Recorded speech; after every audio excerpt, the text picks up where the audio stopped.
Chaps, got Nathan and we've got Phil from the army, isn't it? Yeah, it is, yeah.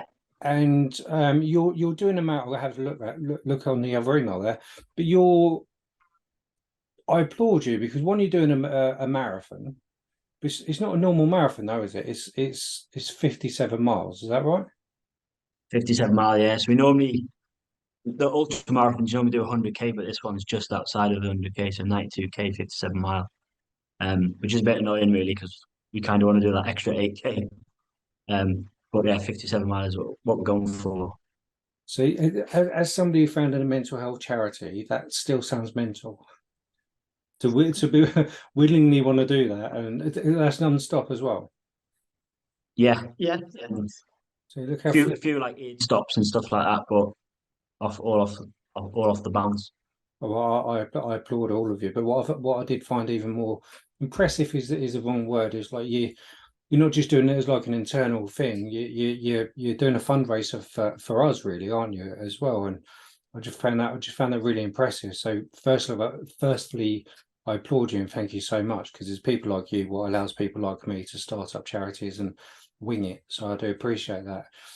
So why did you want to pick a mental health charity? So it was through Dan. So Dan Austin is our mental health kind of guy on camp. And originally we kept gobbing off basically about doing an ultra marathon.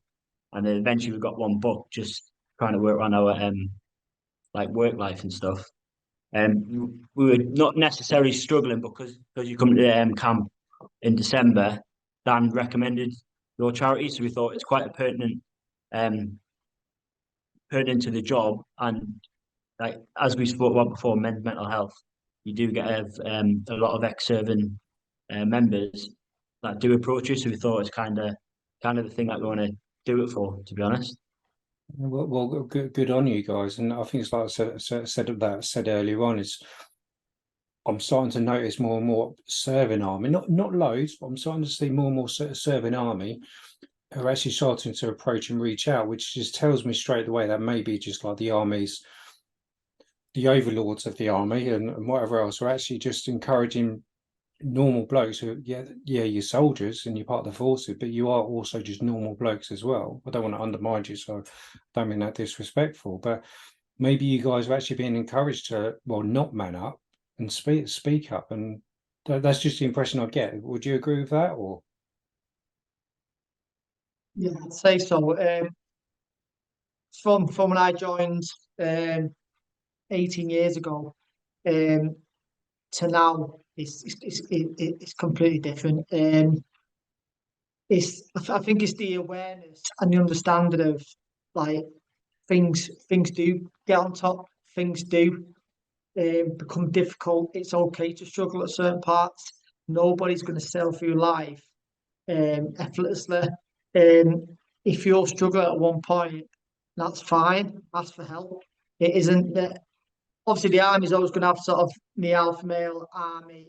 Its main aim is to obviously go and defend the UK, but it's the awareness now of um, people can speak, and that doesn't take away your ability to do your job, how competent you are to do your role within that job, or the respect held within the your soldiers, your subordinates, or the people who are above you. There's multiple courses now, but people do go, and we've had people within the troop go themselves, and we've already had opportunities, well, sorry, situations where the person's been able to actually use that training and speak to another serving soldier, and it's really helped him and it's set him on to pathway to obviously for him to obviously start operating a bit better. It's I applaud you guys and all the higher ups and whatever else for all of that. Because I say it's weird because I've been running MANUP for 3 odd years. So the first bit of it, maybe the first year or so, I was getting approached more by the XX forces, like the ones who have been retired for like 15, 20 years, and they're like literally you they are hard, man. Not necessarily you can't have a conversation with them about anything to do with mental health and whatever else. And I find that really I find that really sad. Yeah, do you know what I mean? Yeah, some of them look like they're just walking ghosts because they're just so sucked into their own life. Am I making sense? And that's No, I understand you saying it's the older. Um, I think it was that reluctance of that he wasn't able to maybe demonstrate um issues, so to keep on going in your career, to keep face within your peers. It was a case of you suck it up, yeah, which obviously doesn't help nobody in the long run. yeah, absolutely. I think you I guys are think just in probably general, no, go on, sorry. I think just in general now, like blokes are just generally happy to chat about it and Yeah, not hide that away, especially in the military. I think just having that buddy chat actually does make a lot of a difference. Whereas, like you said about going back all them years, guys would just typically man up and just get on with it. But it would just there's obviously something always there, and they're not getting that out, and they're just building it up constantly, which I think was probably the issue back then, why you probably had more people with mental health issues or not aware of it yeah. as such. It sounds like you army guys, sorry, stereotype there. It sounds like you army guys are actually years ahead of us. It is good. Like it has been a big. I have been impressed by the sort of focus on it, um, and I don't know what it is, but it is. I get with me and my role as a sort of senior manager within our troop. I have people that my lads, my soldiers, they don't have any issue knocking on my door and telling me anything, be that family based, work based, anything really. Yeah, And I think that's sort of see how they're coming through training as well. They've got that confidence where they can speak to people, and it isn't gonna come back and bite them yeah, when it comes to report times. It isn't going to be held against them in a sort of stigma way. You hear him, you get the information, whatever. If you can't help him, we should know who to pass him on to or advise them where to go to be in that. Like I said, it doesn't have to be mental health, just be anything in general life. yeah. Well, that's something what we've been preaching for some time actually is, and I've said this, I've taken stick for it as well. I think sometimes the best way to talk about mental health is by not talking about mental health. And I think what's happened is I can only sort of speak from my perspective. I hate that word these days. I'm always like always saying it, perspective, or whatever. But it's just like I think we've moved the goals to only talk about mental health when we're massively depressed or the anxiety, we're having the mental wobbles. Actually, why not just nip that in the bud or prevent that by happening by just saying, do you know what, I'm just having a shit day today, and just clear the air with that one, and then that day one of crappy day doesn't escalate into 2 crappy days and 3 days, and then next minute it's like 2 months down the line, you're having a full blown mental breakdown, and then you're just like, well, what's the problem? And because the brain is so fuzzed, they don't actually have a clue how they got in that situation. I see that day in, day out, and that's why we're just like just having a normal conversation. I With agree, 100% agree. Yeah, you and always have your bad days, don't you? But yeah, no, absolutely. Yeah, I just don't think we need to just. Not everything needs to be a bit that needs to be about mental health. It's just sometimes you're having a bad day and you just speak to somebody. Yeah, again, I don't keep repeating myself, so I apologise. But it's refreshing to hear like 2 serving. So you are soldiers, aren't you? yeah, Yeah, so I've got 2. I'm looking at 2 serving soldiers who are talking years ahead of actually us civilians. We've only just started preaching it, so I applaud you guys. I really do. So on this marathon, how many people are doing the marathon? It's just you 2, is it? just me and Coops. Just, Yeah, yeah, just us two. So how are you 2 going to do that? 50, 57 miles is a long old slog. How are you not going to end up killing each other? Well, like for example, today we did training run. Well, what we were building up, we did 20 miles this morning, and there was even like parts there we sort of mentioned like we've like got a bit quiet here, haven't we? And you just start there and you run in. There's going to be points where uh, don't know how long it's going to take. It's going to take, well, 12, 15 hours. I don't know. So it's going to, by the time we finish it, it's going to be dark. So it'd be interesting to see how we sort of, the conversation evolves. And then it's a conversation of, we bring headphones, like, right, we're plugging headphones in for an hour and have a bit of music, but we don't know. That's not a little challenge we're going to have to think. Trying to work out a minute whether 12 hours of chat's going to get the Yeah. I think. No, exactly that. But it's about knowing each other as well, isn't it? And just going, actually, I can tell if, well, I'm just presuming if one of you, like, I don't know, Nathan, if you know, feels was acting a bit weird, I'm just going to give him 5 minutes to run on his own and just having that. Oh, yeah. It's happened a few times where I've been in a hurt locker and it's just silence for like a good half an hour. And then I start chatting again. He's like, "Oh, you're back here." Yeah, Yeah. no, exactly. Well, It's good to have times. Yeah. It's going to be hard to get through it, I think. Because we're training at the same time as well. It's Yeah. like we're just running out of conversation and we work together. So everything we chat about, by the time it comes to the ultra marathon, it's going to be a bit like, what do we chat about? you're like a married couple. Pretty much. Yeah. Oh, okay. Well, you know what, I applaud you because the only thing not even close to that is I did the Oxfam Trail Walker, which is 60 miles across the South Downs. So yeah, Is that right? We just had a couple of lads within the squadron. 3 of them went and did that. Was it last weekend? Yeah, it was last Yeah, week. last weekend they did that. Yeah. yeah. Well, I did it about, cool, blimey, about 10 odd years ago, and for me that broke my sanity. I think it was so running. No, this was walking. But the annoying thing is you get the Gurkhas. They do it. They run it. Then they run back to the pit stops and then look after us. Oh, okay, yeah.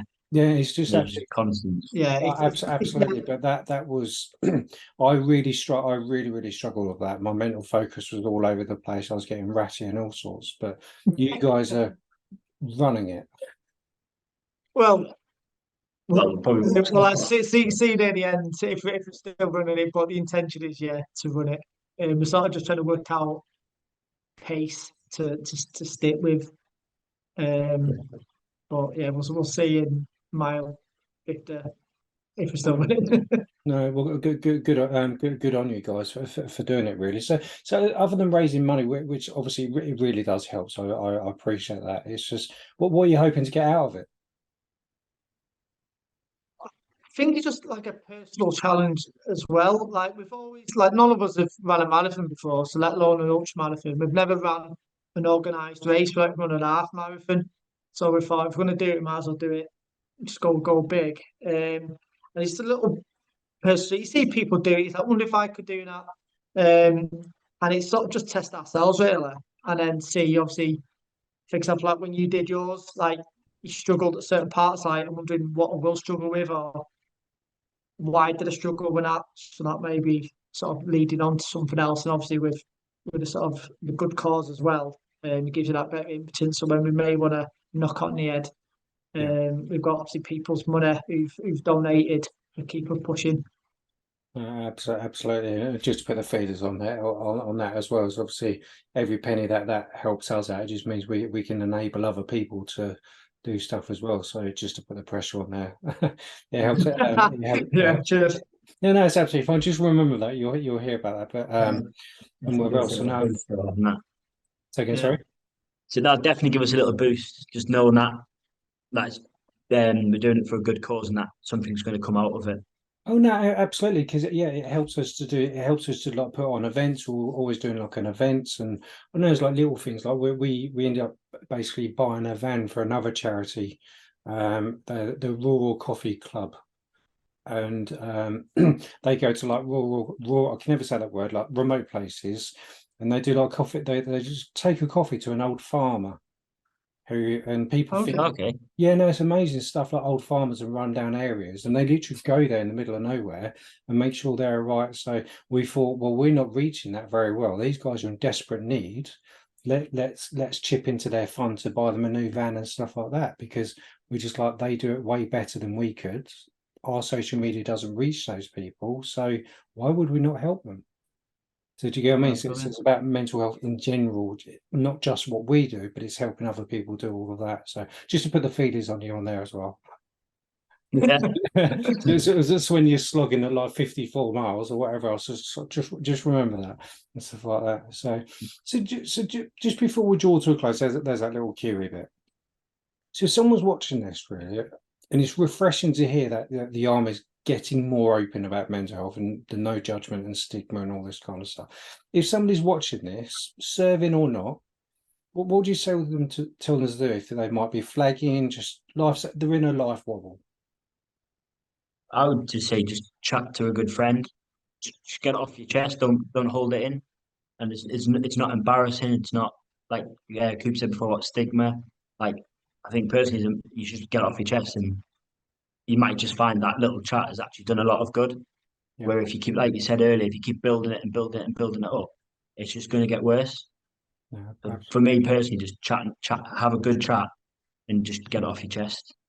Nathan? Don't be scared or embarrassed to do that.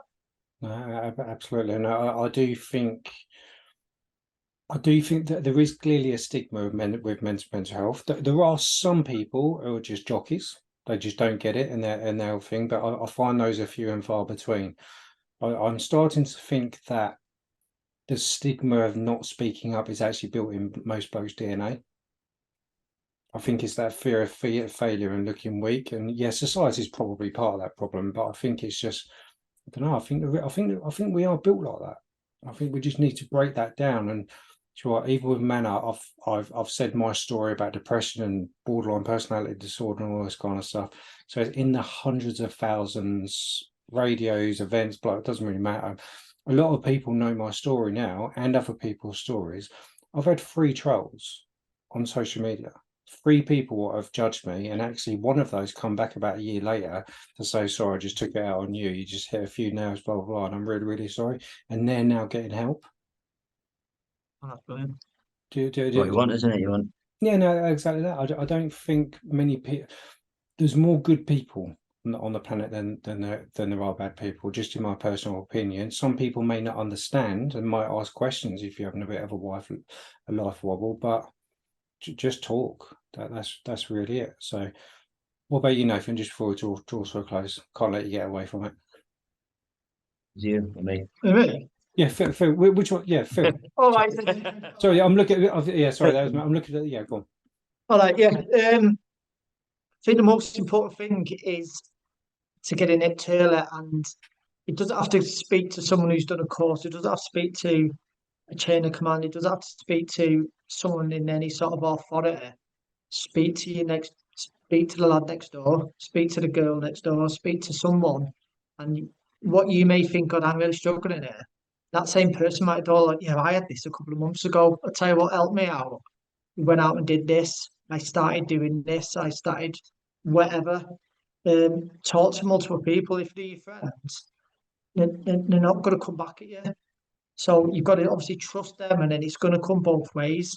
And then obviously from there, obviously then there's the options, especially in the army now, of being able to escalate that into certain people.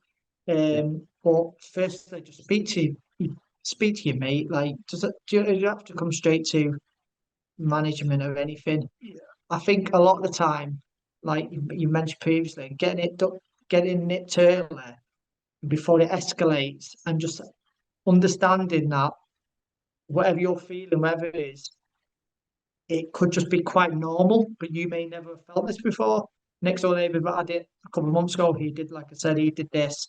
He got over it, and then you go on from there. So again, like everything, just talk. If you don't talk, you're just going to bottle up, and then eventually it will come out, and you won't be able to control it then.